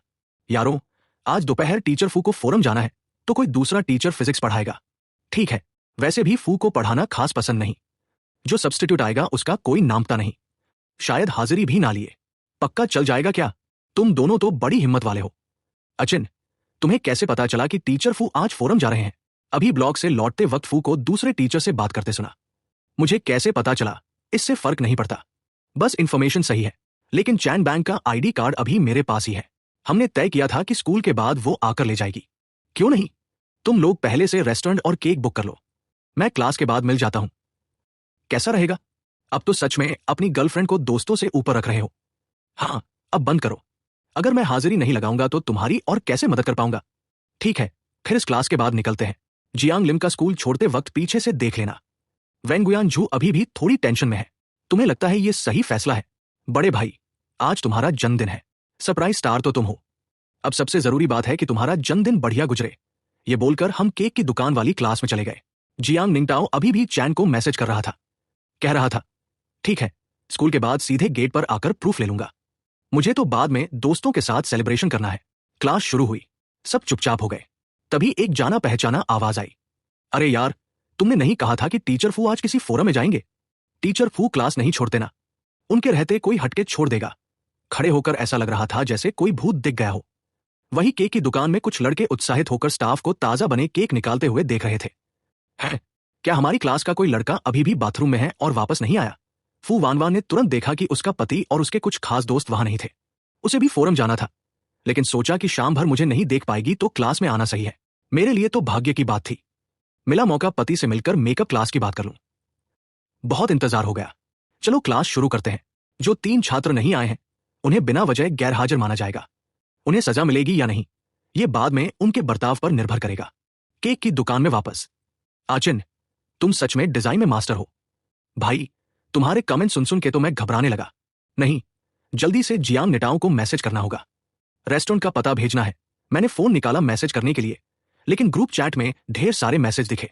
ओ नहीं, टीचर फू क्लास लौट आए हैं और कह रहे हैं हम तीनों ने क्लास छोड़ी। सजा भी हो सकती है। मैंने अपना फोन खोला और ग्रुप चैट में एक फोटो देखा जिसमें फू वानवान पोडियम पर खड़ी थी। बिल्कुल बेखबर सी लग रही थी। खाने की मेज पर मेरे भाइयों का सारा ध्यान भटक रहा था। मैंने सच में सबके लिए मामला बिगाड़ दिया। माफ करना दोस्तों। झांग पैंग बेकसूर था और कोई भी सच में खाने का मजा नहीं ले रहा था। जो नशा मत करना, घर मत जाना वाला प्लान था, वो बिल्कुल काम नहीं कर रहा था। थोड़ी देर बाद लगभग सब चले गए। मैं टैक्सी पकड़कर घर जाने वाला था ताकि फू वानवान को ठीक से सब समझा सकूं। ट्रैफिक लाइट के ठीक बाद मैंने फू वानवान की कार सड़क के किनारे खड़ी देखी। मैं वहां गया और अंदर बैठ गया। उसने मुझे तक भी नहीं देखा। मैं बहुत अजीब महसूस कर रहा था और बोला, मैं सब कुछ समझा सकता हूं। मैंने सोचा था कि तुम आज दोपहर को फोरम में गई थी क्योंकि गु यांजू का जन्मदिन था ना। फू वानवान ने लाज से अपना चेहरा लाल कर लिया। तुम आज बहुत ठंडी मूड में हो। मैंने उन्हें बाहर निकाला है, तो उन दोनों को मत याद करना। अगर किसी को याद रखना है तो वो मैं हूं। तुम खुद का भी ठीक से ख्याल नहीं रख पाते, फिर भी हीरो बनने की कोशिश कर रहे हो और दूसरों के लिए बहाने बना रहे हो। जब हम घर पहुंचेंगे तो मैं फू वानवान से चिपक जाऊंगा। बेबी, मैं वादा करता हूं, ये पहली और आखिरी बार है। ठीक है वानवान, बस मेरे लिए ये कर देना, उनके नाम मत याद करना। मैं उसके लिए कुछ अच्छे फलों को लेकर आऊंगा। रास्ता दो, रास्ता दो। कल क्लास है। मैं जानता हूं फू वानवान बड़ा सीधा इंसान है। अगर वह कहती है कि क्लास छोड़ने का नतीजा होगा तो वह इसे निभाएगी। लेकिन दोस्तों के लिए मैं एक बार बलिदान देने को तैयार हूं। ऐसा सोचकर मैं नहाने चला गया। नहाने के बाद मैंने खुद को हिम्मत दी। दोस्त मुझ पर आराम देने के लिए भरोसा करते हैं। सच कहूं तो मैंने बस ढीला सा तौलिया कमर के आसपास लपेटा था। तुम कपड़े नहीं पहने हो। फू वानवान ने मुझ पर नजर डाली और तुरंत शर्माते हुए सिर नीचे कर लिया। मैं जल्दी से पलटा और चादर के नीचे छिप गया। पढ़ना बंद करो, मेरी तरफ देखो। जाओ पजामा पहन लो और घुमा फिरा बंद करो। तुम कैसे कह सकते हो कि मेरी बीवी यूं ही चक्कर लगा रही है?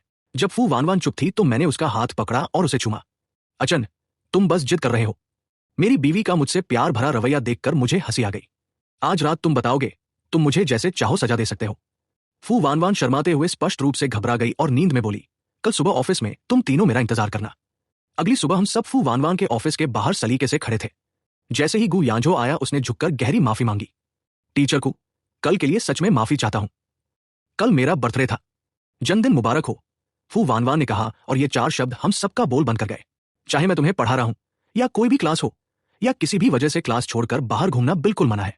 पर चूंकि तुम सब ठीक कर रहे हो, खासकर सूचन, इस बार मैं इसे गिनूंगी नहीं, लेकिन इसे गैर हाजिरी माना जाएगा और तुम्हारे ग्रेड से 5 नंबर काट लिए जाएंगे। धन्यवाद टीचर को, आपको लंबी उम्र और सुकून की शुभकामनाएं। लेकिन उन्हें यह पता नहीं था कि मैंने कल रात कितनी मेहनत की थी। क्लास में वापस वे अभी भी कल की ही बात कर रहे थे। मैंने फू वान वान को शांत करने के लिए हर चाल चली। मैंने ठाना कि कुछ दिन अच्छे से आराम करूंगा, फिर खेल में वापसी करूंगा। पर फू वान वान परेशान थी। वह पूरे 1 हफ्ते तक अचन से संपर्क में नहीं थी। उसे लग रहा था कि मैं सिर्फ तभी उससे बात करता हूं जब मुझे कुछ चाहिए, और अब जब कुछ नहीं चल रहा है तो वो मुझसे बच रहा है। इसलिए वो हमारे करीबी दोस्तों के ग्रुप चैट में अपना दिल निकाले जा रही है। बाहर पीने गए थे, पर मेरे 2 बड़े लोगों को उनके ही रिश्तेदार के पति ने पूरी तरह अनदेखा कर दिया। कल रात उसने मुझसे कहा, तुम हमेशा उस मासूम जवान छात्र को क्यों परेशान करते हो? यारों, कुछ मत कहना, बस तुम्हारी कंपनियां चाहिए। क्या तुम लोग आ सकते हो? आज जब मैं घर पहुंचा तो खू वान वान वहां नहीं थी। सोचा उसे कॉल कर लूं ताकि उसके लिए भी कोई आसान रास्ता निकाल सकूं। अरे भाई, मैं जंग हूं। वान वान ने बहुत ज्यादा पी लिया, इसलिए हम उसे अभी वापस लेकर आ रहे हैं। थोड़ी ही देर में पहुंच जाएंगे। जब मैं नीचे पहुंचा तो जंग की गाड़ी पहले से दरवाजे पर खड़ी थी। इतना कैसे पी लिया? मैं फू वान वान को संभाल रहा हूं। भाई, मामला अब तुम्हारे भरोसे, हमें निकलना होगा। धन्यवाद, रास्ते में सावधान रहना। मैंने फू वान वान को उठाया और घर की तरफ बढ़ा। उसे सोफे पर देखते हुए मैंने कहा, इतनी पी क्यों गई कि वापस रास्ता भी नहीं मिल पा रहा था। यह पहली बार है जब मैंने वान वान को नशे में देखा है। उसने हाथ बढ़ाकर मेरी गर्दन पकड़ ली और मुझे मजबूती से थाम लिया। अभी भी जानती हो मैं कौन हूं? तुम्हारा प्यार करने वाला पति। वो मुझे गुस्से में हंसने वाला ही बना रही थी। जैसे ही मैं उठने लगा, वान वान ने मुझे पीछे खींच लिया। बेबी, गुस्सा मत होना। ठीक है, मैं जानती हूं मैं गलत थी। अब आगे स्कूल में तुम्हें कोई दिक्कत नहीं दूंगी। और फिर कभी ऐसे मत पीना। बहुत सारे अजीब लोग हैं बाहर, तुम किसी से भी ऐसे हाथ मत मिलाना, समझी? तुम कहते हो मैं तुम्हारा पति हूं, लेकिन मैं तुम्हें कई सालों से पसंद करता आया हूं। मैं ये भूल नहीं सकता। हनी, तुम कितनी भोली हो। हमने अभी तो शादी के सिर्फ 6 महीने ही पूरे किए हैं। अगले दिन मैं सुबह बजे उठा। जैसे ही नीचे आया, वान वान नई बनी हुई तली हुई अंडा लेकर आई। बेबी, अब गुस्सा नहीं होना। कल रात मैंने एक वीडियो रिकॉर्ड किया था। अगर फिर से मुझे परेशान किया तो मैं उसे कैंपस फोरम पर पोस्ट कर दूंगा ताकि सब जान सके कि प्रोफेसर फू का घर पर असली कूल और खूबसूरत चेहरा कैसा होता है। मैंने खास तुम्हारे लिए दिल के शेप वाला फ्राइड एग बनाया और तुम्हारा फेवरेट ब्रेकफास्ट भी तैयार किया था। शुक्रवार को सिर्फ एक क्लास थी तो मैं मॉल में खूब घूमती रही। ससुराल जाने के लिए कुछ खरीदने की सोच रही थी। मैं थोड़ा नर्वस भी थी। जब मैं तोहफा लेकर घर पहुंची और दरवाजा खोला तो तुम दोनों मेरे खिलाफ बगावत करने की सोच रहे हो। क्या इस घर में मेरा कोई मत नहीं चलता? एक तो मेरे 3 साल की फिजिक्स टीचर है और दूसरा मेरा आइडल है। उस वक्त फू वान वान और शिया गोवा कोने में काम रहे थे। फू ने मुड़कर देखा तो बाहर खड़ा वो युवा लड़का था जो अब बच्चे की तुलना में और भी हैंडसम लग रहा था। फू टॉप लेवल फैशन डिजाइनर है और बचपन से ही मेरी आदर्श रही है। फू वान वान ने दरवाजे से मुझे अंदर खींच लिया। मम्मी, आपने उसे डरा दिया। आचिन, ये मेरी मम्मी है और ये मेरे पापा। टीचर जिया, मुझे यकीन नहीं होता कि आप फू वान वान के साथ इतने सालों से हैं और आपको पता ही नहीं था कि वो उनके पापा है। अंकल जी, आंटी फू, आपसे मिलकर खुशी हुई। वान वान और मैं कल आपसे मिलने आने वाले हैं। देखो, आज इनको कितना समझदार बच्चा है। आप दोनों मिलाकर 80 साल के तो हो गए। कुछ करने से पहले नतीजे नहीं सोचते। शादी जैसे बड़े मामले का मुझसे कोई लेना देना नहीं। अब तो मैं समझ गया। आंटी फू, अभी अभी पता चला। उन्हें बिना बताए सास बनने की खुशी मिली। मैं जल्दी से आगे बढ़ा। आंटी, अभी गुस्सा मत होइए। वान वान को यह सब समझाने में दिक्कत हो रही है। आचिन, तुम अच्छे बच्चे हो। तुम्हें उन दोनों बूढ़ों के लिए बहाना बनाने की जरूरत नहीं। यह सब वान वान की गलती है। मम्मी, आप और आचिन थोड़ा आराम कर लीजिए। आपके पापा और मैं खाना बनाते हैं। मेरे दिमाग में आंटी फू हमेशा शालीन और खूबसूरत लगती थी, लेकिन आज पहली बार उन्हें ऐसे देखा। आंटी फू, मैं सच में डिजाइन से प्यार करता हूं। बचपन से आपको फॉलो करता आ रहा हूं।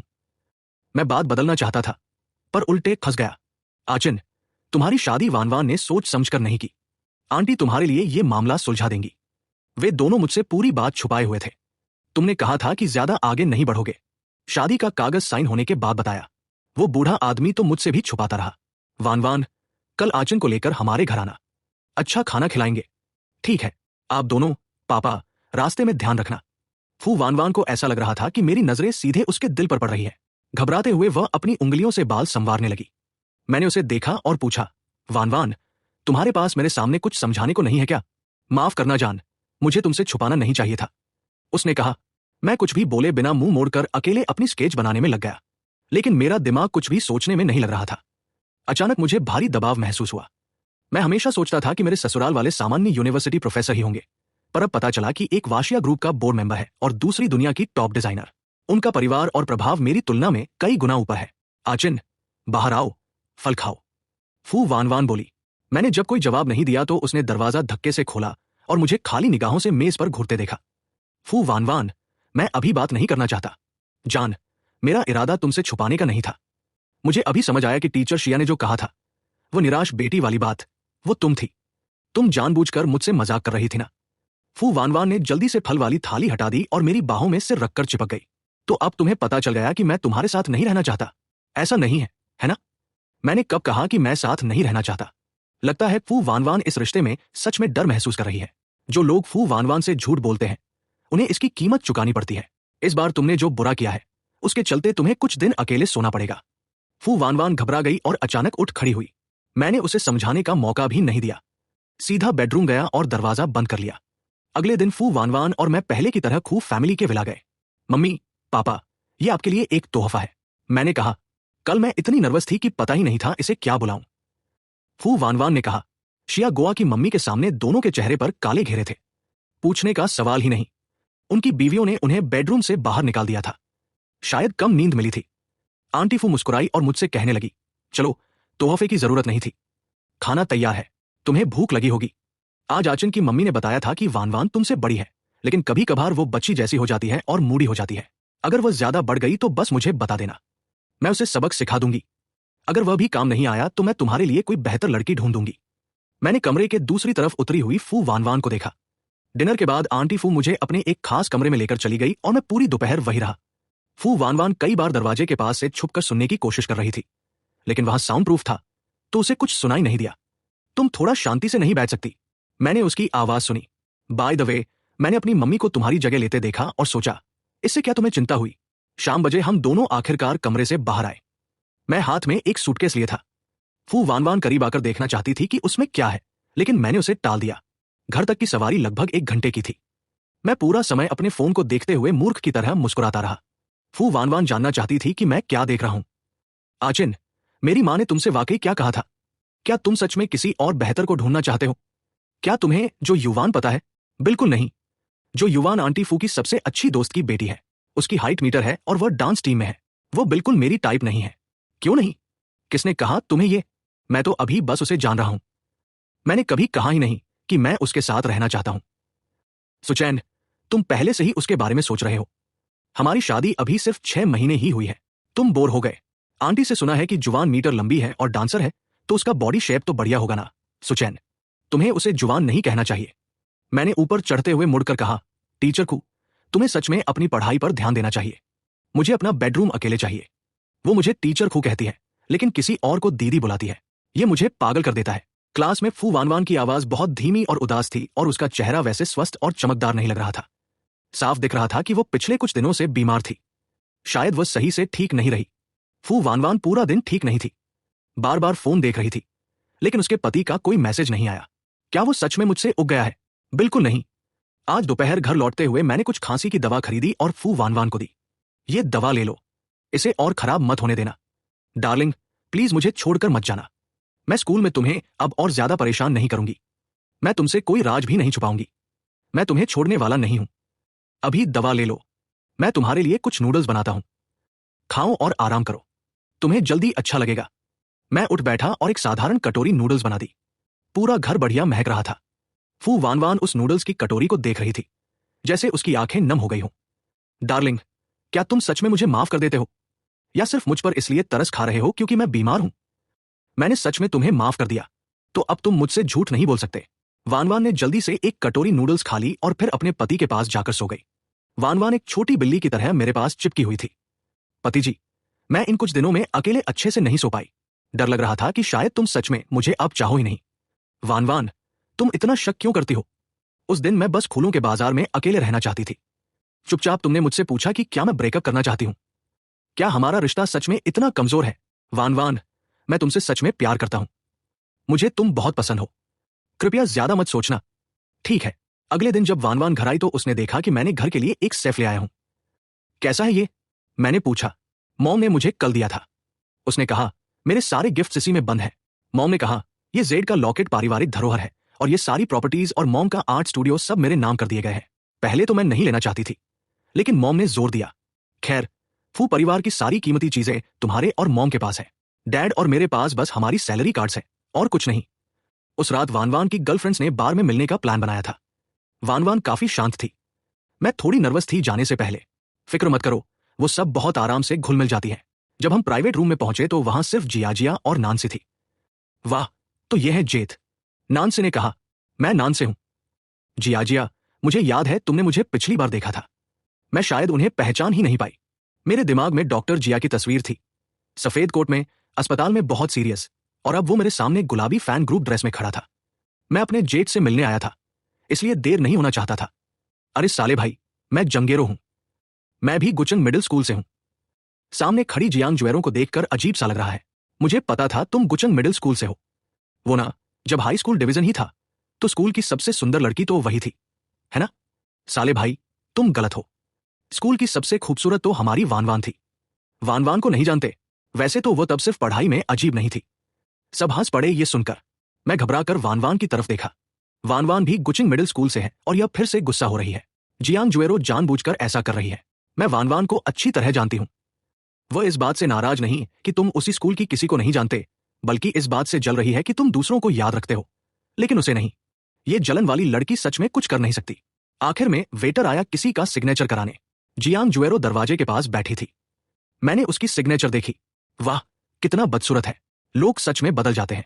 उसकी लिखावट पहले बहुत अच्छी थी। वानवान को बड़ा दिल को ठेस लगी। उसका पति स्कूल की किसी लड़की को याद करता है। कुछ देर बैठने के बाद फू वानवान बहाना बनाकर मेरे साथ घर चली गई। जैसे ही हम घर पहुंचे, मैंने तुरंत अच्छी पत्नी बनने की कोशिश की। सच, मैं नहीं जानती थी कि तुम भी गुचिंग मिडिल स्कूल से हो। हमारी शादी को बहुत दिन हो गए और तुमने कभी बताया नहीं। क्या तुम्हें लगता है कि जियांग जुएरो मुझसे ज्यादा सुंदर है? नहीं यार, वो तो बस एक खिलाड़ी है। मैं कह रही हूं, अगर तुम्हें मैं पसंद नहीं तो मेरे साथ मत घूमो। मुझे लोगों को ऐसे बिना वजह जज करना बिल्कुल पसंद नहीं है। तुम्हें कैसे पता कि वो खिलाड़ी है? वो लोगों के जज्बातों से खेलती है, बिल्कुल अच्छी इंसान नहीं है। अगर पुरानी चिट्ठी अभी भी उस प्राचीन शहर में नहीं रहती तो मैं सच में सब कुछ जला देती, लेकिन मैं इसे अंदर ही अंदर दबाए नहीं रख सकती। रात को बेड पर करवटे बदलते बदलते सो नहीं पाती। सच कहूं तो अब सच में और नहीं सह सकती। मुझे तुमसे कुछ कहना है, कृपया गुस्सा मत होना। क्या बात है? तो क्या तुम्हें उसके अंदर के जो शब्द और एहसास है वो पसंद है, या तुम्हें वो इंसान ही पसंद है? बिल्कुल, मैं तुम पर भरोसा करता हूं। वानवान, मुझे सिर्फ तुम पसंद हो। वानवान के दिल में अजीब सा गम था। ये कमीना, क्या उसे पता नहीं कि चिट्ठी किसने भेजी है? आचंग ने तो कुछ भी गलत नहीं किया। गलती तो उस झंग जुएरो नाम की डिलीवरी लड़की की है। वानवान ने गुस्से में फोन पकड़ लिया। ब्रेव वंस को बीस्ट ग्रुप चैट से बाहर निकाल दिया और झंग जुएरो को वीचैट से डिलीट भी कर दिया। लाल साइड में चमकता हुआ ठंडा चेतावनी चिन्ह देख झंग जुएरो और भी ज्यादा घबराने लगी, जैसे कोई लड़ाई करने वाली हो। 5 मिनट भी नहीं गुजरे थे कि झंग झांग ने खबर भेजी, तुम्हें तुम्हारा बदला मिले। बहन जी कह रही है तुमने किसी लड़के के जज्बातों से खेला है, इसलिए वानवान अब तुम्हारे साथ नहीं रहेगी। झंग जुएरो को बड़ा झटका लगा। बदला? मैंने कब किसी के जज्बातों से खेला? मैं सिंगल हूं, कभी बॉयफ्रेंड नहीं रहा, और जो लड़का मुझे पसंद है वो विदेश में है और मेरी बात सुनना भी नहीं चाहता। कब मैं कोई बदमाश लड़की बन गई? जब से फू वानवान ने पहली मंजिल का गेस्ट रूम मेरा ठिकाना बना दिया। मैं कम ही उसके स्टडी में जाता हूं।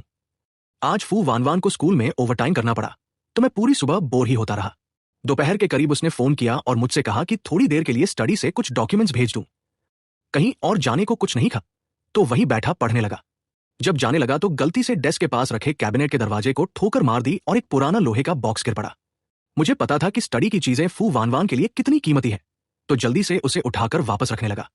बॉक्स से कुछ चीजें गिर पड़ी, ज्यादातर चिट्ठियां थी। पढ़ने का मन तो हुआ पर रुका। रात के खाने में फू वानवान से बातें कर रहा था, लेकिन दिमाग वही चिट्ठियों में लगा था। तुम ऐसे सामने बैठे हो जैसे कोई सूप की कटोरी। क्या ठीक तो हो आचिन? उसने चिंता से पूछा। मैं होश में आया और उसे बताया कि स्टडी में क्या हुआ। उसका चेहरा अचानक बदल गया। वानवान, मैंने चिट्ठियां नहीं पढ़ी, मैंने कहा। उसने धीरे से होंठ दबाए और पूछा, क्या ये सच में तुम्हारे लिए इतने मायने रखती है? फू वानवान थोड़ी देर सोच में पड़ गई और बोली, अब तो कोई मतलब नहीं रखती। मैं मूर्ख नहीं हूं। अगर अब कोई मतलब नहीं तो पहले तो था ही। शायद उसे वो लड़का सच में पसंद था, वरना इतनी परवाह नहीं करती। फू वानवान ने मेरी तरफ देखा और अपनी प्लेट में मछली को छेड़ते हुए हंस दी। हबी, तुम जलते हो, डरते हो कि मुझे कोई और पसंद आ गया। मेरा दिल जलन से फटने लगा पर मैंने खुद को संभाला। अगर पहले पसंद था भी तो कोई बात नहीं। क्या मैं इतना छोटा दिल वाला हूं? आखिर ये तो बस कुछ चिट्ठियां हैं, और वैसे भी अब तो तुम मेरी पत्नी हो। मुझे फिर से बहुत छोटा सा महसूस हुआ, बस ये सोचकर कि कोई और लड़का खू वानवान को पसंद कर रहा है। मेरे हाथ में रखी सूप भी खट्टी लगने लगी। झुंझलाकर मैंने कटोरा और चॉपस्टिक्स नीचे रख दिए। फू वानवान मेरी हरकत को समझ गई और कुछ समझाने की कोशिश भी नहीं की, बस धीरे धीरे खाना शुरू कर दिया। हाल ही में फू वानवान ने नोटिस किया कि मैं स्टूडियो में हमेशा खोया रहता हूं और उसके करीब आने का वक्त ही नहीं निकाल पाता। ये ठीक नहीं था। अगर ऐसा लंबे समय तक चलता रहा तो मेरे और मेरे प्यारे पति के रिश्ते पर असर पड़ता।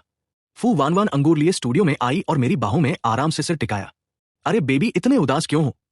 अपनी पत्नी से बात करो, उसने प्यारी सी आवाज में कहा। मैं अभी तक कॉन्टेस्ट के लिए पेंटिंग खत्म नहीं कर पाया। मैंने बताया, जानू ड्राफ्ट मम्मी को भेज दे, वो देख लेंगी। उसने सुझाया, अमूमन मैं अपनी सास से प्रोफेशनल सवाल पूछता रहता हूं और पिछले 2 महीनों में काफी सुधार हुआ है, लेकिन क्योंकि वह इस कॉन्टेस्ट की जज है इसलिए उनके मदद करने से गलत लगेगा। नहीं यार, मम्मी इस कॉन्टेस्ट की जज है, अगर उनकी मदद लूंगा तो लोग कहेंगे मैं फेयर नहीं खेल रहा। फू वानवान ने प्यारी सी मुस्कान दी। वाह, मेरे पति कितने ईमानदार हैं। मैं अंदर से परेशान था। मुझे पता था एक स्कूलमेट ने अपनी पेंटिंग पहले ही खत्म कर ली है और मैं अभी तक कलर्स का संतुलन ठीक करने में फंसा हुआ था। मुझे हमेशा ऐसा लगता था कि मैं सबके पीछे रह जाता हूं। फू वानवान ने मुझे सांत्वना दी। जल्दी मतलब हमेशा अच्छा नहीं होता। आर्ट में सीट विकिंग जरूरी होती है। अगर तुम्हें आइडिया नहीं आ रहा है तो चलो टहलने चलते हैं, धीरे धीरे करना भी ठीक है। इस वीकेंड हॉट स्प्रिंग्स चलते हैं। मैं सहमति में सिर हिलाया, खुद को खुशकिस्मत महसूस करते हुए। फू वानवान ने देखा कि मैं मान गया और खुशी खुशी कई बार मेरे गालों पर किस किया। आराम करने और बाहर जाने के लिए इनाम के तौर पर बताओ क्या खाना चाहोगे? मैं बना दूंगी। फिर बस अपनी सिग्नेचर कोला चिकन विंग्स बना लो। तो आज रात तुम मुझे अच्छा इनाम दो, ठीक है? शुक्रवार है। क्लास के बाद हम सीधे स्कूल से निकले। मैं गुपचुप कार में चढ़ गई, जबकि फू वानवान ने मेरे पति को नाराज नजर से देखा। हम लोग कब सबके सामने आएंगे?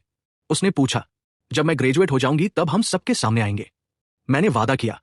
सॉरी पब, थोड़ा और इंतजार कर। हॉट स्प्रिंग एक फैंसी होटल के अंदर था। जैसे ही हम पहुंचे स्टाफ हमें हमारे रूम तक ले गया। मैं फू वानवान के कान में झुकी और फुसफुसाई, बेबे तुमने सब कुछ कितना बढ़िया प्लान किया है, तुम वाकई बहुत सोच समझ करती हो। पता चला कि ये टीचर शिया का होटल था। थोड़ा आश्चर्य हुआ पर जल्दी ही मैं मान गई। टीचर शिया का चमो बड़ा होटल होना कोई अजीब बात नहीं। तो इसका मतलब हमें पेमेंट नहीं करनी। अगर तुम आज रात अच्छे से व्यवहार करोगे तो हमेशा के लिए फ्री है, मैंने मजाक में कहा। सच कहूं तो फू वानवान के साथ मैं बस इतना ही बर्दाश्त कर सकती हूं। फू वानवान, तुम्हारे दिमाग में कुछ भी सामान्य है क्या? मैं सिर्फ तभी ऐसे मस्ती करती हूं जब मैं तुम्हारे साथ होती हूं। उस रात जब मैं शावर ले रही थी, फू वानवान नीचे जाकर देर से नाश्ता लेने गया। तभी जो तियान लई जो डेट पर आया था ने उसे देख लिया। जो तियान लई अभी भी याद रखता था कि स्कूल फोरम वाला वाकया ने उसे कितना शर्मिंदा किया था। फू वानवान ने मुझे फोरम में पिछली बार बहुत शर्मिंदा किया था। आज मेरी बारी है, मुझे उसे जीतना होगा। फू वानवान ने खाना लिया और सड़क के पार एक एक की दुकान देखी।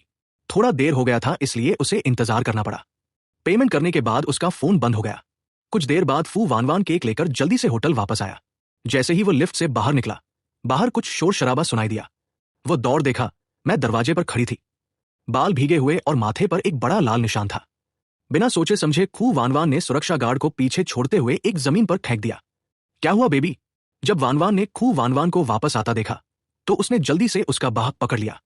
कहा था? फोन तो बंद क्यों था? फू वानवान ने भौएं चढ़ाई। मैं कुछ छोटे केक लेने गया था, फोन बंद हो गया था। माफ करना बेबी। उनके पास खड़ा मैनेजर कांप रहा था। वाइस प्रेसिडेंट कोई आपकी रूम में आ गया और गलती से दामाद को चोट पहुंचा दी। फू वानवान फिक्रमंद हो गया और मैनेजर से डॉक्टर बुलाने को कहा। अचिन क्या हुआ अभी? फू वानवान ने हाथ बढ़ाकर मेरा माथे से थैली बाल हटाई। बहुत चिंता दिख रही थी, मैं चुभन महसूस करते हुए बोला। शावर लेकर निकला था, तभी दरवाजे पर शोर सुना। लगा तुम आ रहे हो इसलिए ज्यादा ध्यान नहीं दिया। जब बाहर निकला तो वो कमीना सुयान ले बेड पर नंगा पड़ा था। गुस्सा आया मारने ही वाला था। फू वानवान का चेहरा पीला पड़ता गया। सर पीट उसने पूछा। उसने ग्लास कब से मारा? बीवी, मैंने भी हारा नहीं, मैंने उसे भी पीटा। फू वानवान ने मेरे माथे की सूजी हुई जगह को धीरे से छुआ। उसकी आंखें भर आई, आवाज कांपती हुई बोली। हिम्मत कैसे हुई उसे द्विचिक पाई? No no. मैंने उसका हाथ पकड़कर उसकी उंगलियों को नाजुक तरीके से दबाया ताकि उसे सुकून मिल सके। कुछ नहीं है, बस थोड़ी चोट लग गई है। मैंने उसे तुम्हारे ऊपर हावी नहीं होने दिया। देखो ना, शायद अभी बैठ भी नहीं सकता होगा। थोड़ा घबराते हुए मैंने कहा। डिप्टी जनरल, हमने पुलिस को बुला लिया है और सीसीटीवी फुटेज भी देख ली है। झू तियांग लई सफाई वाली के काम करते वक्त चुपके से ऊपर आया, दरवाजा खटखटाया और अंदर घुस गया। हम पूरी जिम्मेदारी लेंगे, होटल आपके सारे इलाज के खर्चे उठाएगा। फू वानवान की आंखें बर्फ जैसी ठंडी हो गई, जो कि उनकी फितरत से बिल्कुल हटकर थी। जिम्मेदारी? क्या तुम वो उठा भी सकते हो? सबसे पहले होटल की सिक्योरिटी की पूरी जांच करो और जो भी लापरवाह कर्मचारी हैं उन्हें तुरंत निकाल दो। दूसरा, फुटेज और सारे सबूत पुलिस के हवाले करो। मैं इस लड़के पर तोड़फोड़ और जानबूझकर चोट पहुंचाने का केस करूंगी, ढंग से जेल में सड़ जाए। तीसरा, उसके नांडा यूनिवर्सिटी से निकाले जाने के कागजात इकट्ठा करो। मैं खुद प्रिंसिपल के पास जाकर ये सब दूंगी। पुलिस जल्दी आ गई। जूतियांगल बार बार कहता रहा कि वो खू वानवान को जानता है और बस उससे मिलने आया था, पर मैंने उसकी बात समझने में गलती कर ली थी। फू वानवान ने फोन की स्क्रीन पर सबूत उसके सामने दिखाए। वो थिटक गया। फिर पुलिस उसे ले गई। डॉक्टर ने मेरी चोटों का इलाज किया। मैं खुद को कोसती रही। अगर मैं केक लेने नीचे नहीं गई होती या अपना फोन बंद नहीं हुआ होता तो ये सब नहीं होता। ये तुम्हारी गलती नहीं है। सारा मूर्खपन उस कमीने के दिमाग की वजह से हुआ। मैंने उसे समझाया, वैसे भी तुम तो बस मेरे लिए थोड़ा सा केक खरीदना चाहते थे, है ना? इससे मैं खुश हो गई। वो मेरी बाहों में सिर दबाए धीरे से बड़बड़ाने लगा। केक फर्श पर गिर गया। फिर भी मैं चाहता था कि तुम उसे ट्राई करो। मैं बस मुस्कुराया और कहा, ठीक है, अगली बार हम 10 या 8 खरीदेंगे और तब तक खाएंगे जब तक पेट भर न जाए। उस रात फू वानवान बार बार मेरा हाथ पकड़े रही और बेचैनी से सो रही थी। हर छोटी सी आवाज पर जाग जाती थी। मैंने उसे मजबूती से पकड़ा और उसके कान में फुसफुसाया, डरो मत, मैं यहां हूं। अब से कोई तुम्हें परेशान नहीं करेगा। आधी नींद में वो और भी करीब आ गई, मेरी बाहों में। अगले सुबह हम नानचिंग वापस लौटे। शू तिने का मामला जल्दी से सुलझ गया। गलत तरीके से घुसपैठ और जानबूझकर चोट पहुंचाने का सबूत मजबूत था। नांडा ने आधिकारिक नोटिस जारी कर उसे स्कूल से निकाल दिया। बुरे लोगों के साथ ऐसा ही होता है। उसकी छोटी छोटी चालें उल्टी पड़ गई। बुरे लोगों के साथ ऐसा ही होता है। मैं अपने डिजाइन प्रतियोगिता के काम में पूरी तरह लग गया। फू वानवान हर दिन मेरे साथ रहती, मुझे चाय देती, खल काटती। जब मेरा दिमाग घुमाव में होता तो पार्क में सैर के लिए ले जाती। नदी के किनारे तनाव दूर करने चलती और रंगों और कंपोजिशन पर मुझसे बातें करती। उसके साथ होने से मुझे स्थिरता महसूस हुई और मेरे आइडिया और साफ हो गए। मेरी सास को पता चला कि मैं प्रतियोगिता में हूं तो उन्होंने खास तौर पर मुझे फोन किया। वह बोली कि वह मुझे बहू के पति होने की वजह से नजरअंदाज नहीं करेंगी, लेकिन कुछ प्रोफेशनल सलाह जरूर दे सकती है। सोच समझकर मैंने मना कर दिया। मैंने कहा, मां, मैं ये अपनी मेहनत से ही जीतना चाहता हूं। मैं नहीं चाहता था कि लोग कहें कि मैंने कनेक्शन से अंदर घुस गया। इसलिए भले ही जीत न पाता, मैंने अपनी पूरी कोशिश की। आधे महीने बाद आखिरकार मेरी ड्राइंग बनकर तैयार हो गई। कागज पर देखकर मुझे बहुत गर्व महसूस हुआ। वह तस्वीर थी मेरी और फू वानवान की, झील के किनारे। वो मेरा हाथ पकड़े हुए थी, मुस्कुरा रही थी जैसे कोई पेंटिंग हो। हमारे पीछे झिलमिलाती झील और साफ नीला आसमान था, बिल्कुल सही रंगों के साथ। हर ब्रश स्ट्रोक में मैंने अपना प्यार भरा था उसके लिए। जब फू वानवान ने ड्राइंग देखी, उसकी आंखें चमक उठीं। उसने मुझे लगाया और चुंबन दिया। कहा, तुमने कितना खूबसूरती से बनाया है, ये जरूर कोई इनाम लेकर आएगा। मैंने उसके गाल पर चुटकी ली और कहा, प्रोत्साहन के लिए शुक्रिया। सबमिट करने के बाद इंतजार लंबा था। हर दिन मैं कॉन्टेस्ट साइट को बार बार रिफ्रेश करता रहता। उलझन और उत्साह दोनों साथ थे। वानवान हमेशा मुस्कुराती और मुझे हिम्मत देती। आखिरकार रिजल्ट आया। मैंने गोल्ड प्राइज जीत लिया। खबर देखकर मैं इतना रोमांचित हो गया कि बोल ही नहीं पाया। मैंने फू वानवान को पकड़ लिया और कई बार घुमाया। वो हंसी और अपनी बाहें मेरी गर्दन में डालकर बार बार चूमने लगी। मेरे ससुराल वाले तुरंत फोन कराए। हमें पता था तुम कर लोगे बच्चा, वाकई तुम्हारे अंदर टैलेंट है। ऐसा सुनकर सच्चा ऑफिशियल शादी जैसा एहसास हुआ, जिसमें फू वानवान आंसू बहाती हुई वहां खड़ी थी, सिर हिला रही थी और घबराते हुए कह रही थी, मैं मान जाती हूं सुचैन, मैं मान जाती हूं। जब मैंने उसकी उंगली में अंगूठी पहनाई तो वो अंगूठी ऐसे लॉक हो गई थी।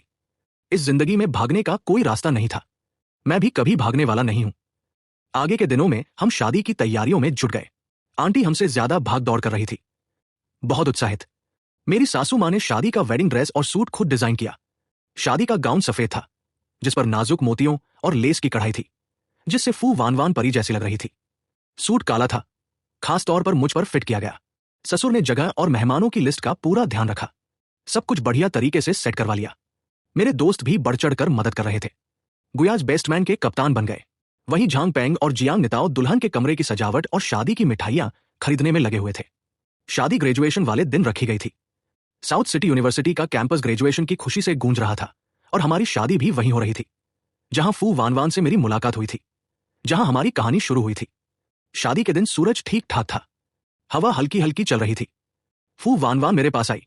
हाथ मेरे ससुर जी के हाथ में था और उसने मेरी सासू मां के डिजाइन किया हुआ वेडिंग गाउन पहना था। उसके चेहरे पर हल्की मुस्कान थी और उसकी नजरें सिर्फ मुझ पर टिकी थी। उस पल ऐसा लगा जैसे पूरी दुनिया सन्नाटे में डूब गई हो और मैं बस उसे ही देख रहा था।